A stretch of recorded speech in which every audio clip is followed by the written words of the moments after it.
Guys, it's no secret, Barbell Apparel is my go-to clothing brand. Having the largest arms in West Lynn can have a downside, and like you, I want to be comfortable, and finding clothes that fit properly has always been a challenge.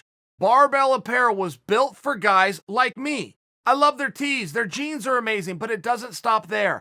Barbell's dress shirts are constructed with a 4-way stretch fabric that's so comfortable you're going to find yourself making excuses to wear them. Their lightweight, super breathable, odor-resistant fabric makes them perfect for summer. You're going to get a tailored fit off the rack. And since they're machine washable and wrinkle resistance, even you can do your laundry. All polos and button-ups are on sale now, up to 40% off.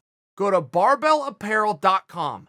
Use the promo code CHAEL10 and receive an additional 10% off your order. Thank me later. Yan versus Aldo. I thought this was such a great fight. I was picking Aldo going into this contest, and I don't know that I could lay out a perfectly good reason for you guys. I will fully admit some of that was nostalgia, but I also just didn't like some of the narrative. I felt myself pushing back on the idea that Jose Aldo was done, or the people that were saying, like my own part, Ariel Helwani was making this argument saying, hey, he doesn't even belong in this spot. He's only been at this weight class once, and by the way, he got beat. Now, that's not a terrible argument. But if you do look at the fight as I did, I thought there was an argument that he won. It was a split decision. And by the way, his first time down to 135, I don't chalk that up to him looking bad. I chalk that up to a bit of an experiment, making believe for me, at least, for hedging my own bet, that he learned something from that weight cut, that he learned something about the speed change in that fight, that he learned a better way to do it. This was my hypothesis. Well, guys, I was almost right. I mean, in all fairness, Aldo looked great. You go look at the first round. He took some ground and pound that resulted in a body shot to the solar plex. And this is where I would call the Heimlich. King Mo used to do this all the time. King Mo used to try to hit you, or he would even push right on this area where you were going to give the Heimlich. I'm trying to give that as an example so you know the part of the body I'm talking. So imagine being punched right there. It'll take the wind out of you. It's designed to knock the air out of you, okay? Jose Aldo takes a punch there. And it's a very rare place to be punched, very rare, from a ground and pound position. Yan's on top. Generally, when you're on top, yeah, you might do something to the ribs. But whenever you sit up, you're looking for head hunting. All right, 9.9 out of 10 times. Well, Yan was head hunting and then dropped one right to the body, and it hurt Aldo. It hurt him bad, but time ran out. The bell saved him. I don't know that Yan knew how bad Aldo was hurt because Yan let him off the hook. In the second round, it looked to me like Aldo was ready to find a way out of there, but Yan let him in, did not swarm at all. All of a sudden, Aldo starts finding that leg kick. Aldo finds it again. Aldo finds it again. Then Aldo starts slipping outside and digging to the bottom. And Aldo started coming on in this second round. He won the second round, but he started coming on in a way where you're going, okay, my goodness, he could win this fight.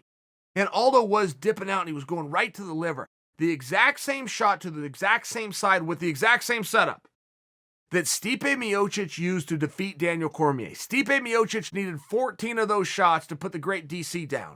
Aldo landed 6 of those shots, and I was starting to keep track. So I'm going, wait a second. I mean, he's digging every bit as hard as Stipe was per capita. How many can Yan take? Well, Yan is doing a very good job of processing and doing detective work himself. Going, okay, you won that exchange, which means I need to win 2 exchanges on you. And Yan would just stay a step ahead. He was giving some moments away. Aldo was taking moments away. But Yan was doing a very good job of recomposing himself. Round runs out, he comes out for round 3, round 4, round 5.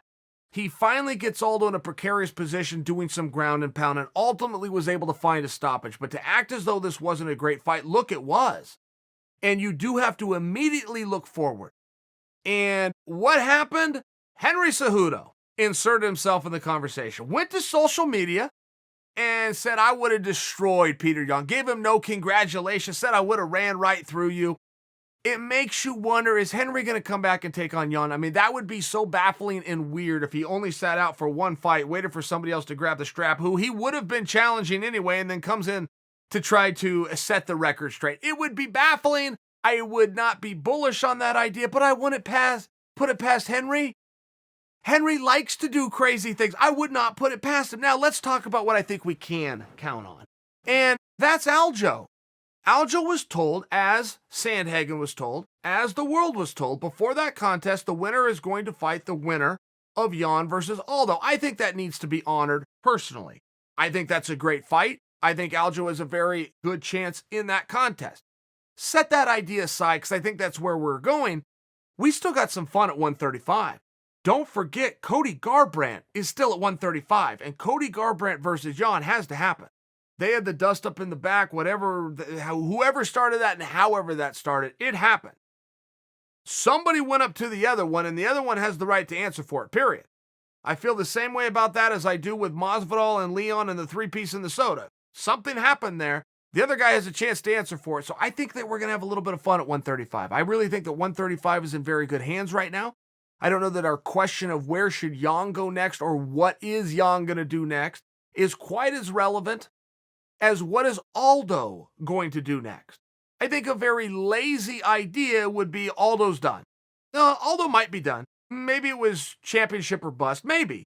But if I was to suggest for you Aldo versus Dominic Cruz, I think all of a sudden I just got your attention.